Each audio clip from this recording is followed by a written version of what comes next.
மாவட்டம் கூடலூர் அடுத்த முதுமலை புலிகள் காப்பகம் கூடலூர் வனக்கூட்டம் மாவட்ட வன அலுவலர் திரு வெங்கடேஷ் பிரபு உத்தரவின் பேரில் இன்று முதல் 1ஆம் தேதி வரை 3 நாட்கள் ஒருங்கிணைந்த நீலகிரி வரையாடுகள் கணக்கெடுப்பின் ஒரு பகுதியாக ஓவேலி வனச்சரகத்தில் வனச்சரக அலுவலர் தலைமையில் ஆராய்ச்சியாளர்கள் வனப்பணியாளர்கள் தேர்ந்தெடுக்கப்பட்ட 2 பிளாக்குகளில் 2 குழுக்களாக வரையாடு வாழ்விடங்களான புல்வெளி மலைகள் மற்றும் நீர்நிலை பகுதிகளில் வரையாடு கணக்கெடுக்கும் பணி தொடர்ந்து 3 நாட்களுக்கு நடைபெறும் என தெரிவித்துள்ளனர்.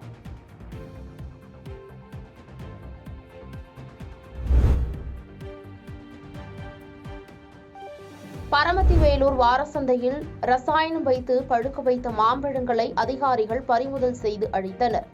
நாமக்கல் மாவட்டம் பரமத்திவேலூர் பேரூராட்சிக்குட்பட்ட வாரசந்தையில் ரசாயனம் கள் வைத்து மாம்பழங்களை பழுக்க வைத்து பொதுமக்களுக்கு விற்பனை செய்து வந்துள்ளனர்.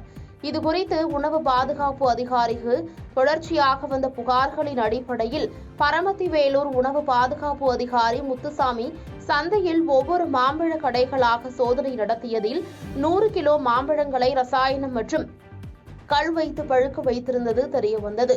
இதையடுத்து அதனை பறிமுதல் செய்து குப்பை கிடங்கில் கொட்டி அழித்தனர். இதேபோன்று மாம்பழங்கள் வாழைப்பழங்கள் ஆகியவற்றை ரசாயன கலவை மூலம் பழுக்க வைத்து விற்பனை செய்தது தெரியவந்தால் கடுமையாக நடவடிக்கை எடுக்கப்படும் என்று எச்சரிக்கை விடுத்தனர்.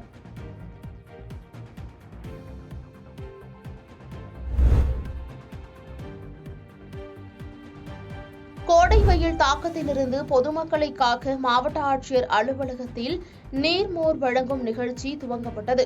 செங்கல்பட்டு மாவட்ட ஆட்சியர் அலுவலகத்தில் கோடை வெயிலின் தாக்கத்திலிருந்து காத்துக்கொள்ளும் வகையில் மாவட்ட நிர்வாகத்தின் சார்பில் இன்று முதல் ஜூன் மாதம் வரை நாள்தோறும் நீர்மோர் வழங்கும் நிகழ்ச்சியை செங்கல்பட்டு மாவட்ட ஆட்சியர் அருண்ராஜ் துவக்கி வைத்து பொதுமக்களுக்கு நீர்மோர் வழங்கினார்.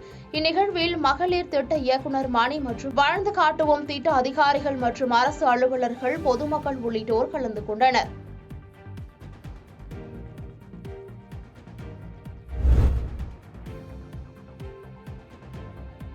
தமிழகம் முழுவதும் கோடை வெயில் வெளுத்து வாங்கி வருகிறது. இந்நிலையில் தமிழக மீன்வளத்துறை அமைச்சரும் தூத்துக்குடி தெற்கு மாவட்ட திமுக செயலாளர் அனிதா ராதாகிருஷ்ணன் தூத்துக்குடி மாவட்டத்தின் பல்வேறு பகுதிகளில் நீர்மோர் பந்தலை திறக்க வேண்டுமென கட்சி நிர்வாகிகளுக்கு உத்தரவிட்டிருந்தார்.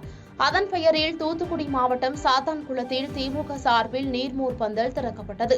அப்போது தர்பூசணி பழம், மோர் மற்றும் தண்ணீர் ஆகியவைகள் பொதுமக்கள் மற்றும் வாகன ஓட்டிகள் பேருந்துகளுக்காக காத்திருந்த பயணிகளுக்கு வழங்கப்பட்டது. தொடர்ந்து கோடை காலம் முழுவதும் செயல்படும் என தெரிவிக்கப்பட்டுள்ளது. பாதகம் செய்பவரை கண்டால் நாம் பயங்கொள்ளலாகாது பாப்பா, மோதி மிதித்து விடு பாப்பா, அவர் முகத்தில் உமிழ்ந்து விடு பாப்பா. அண்மை செய்திகளை உடனுக்குடன் தெரிந்து கொள்ள இணைந்திருங்கள் இயம்நாடு தொலைக்காட்சியுடன்.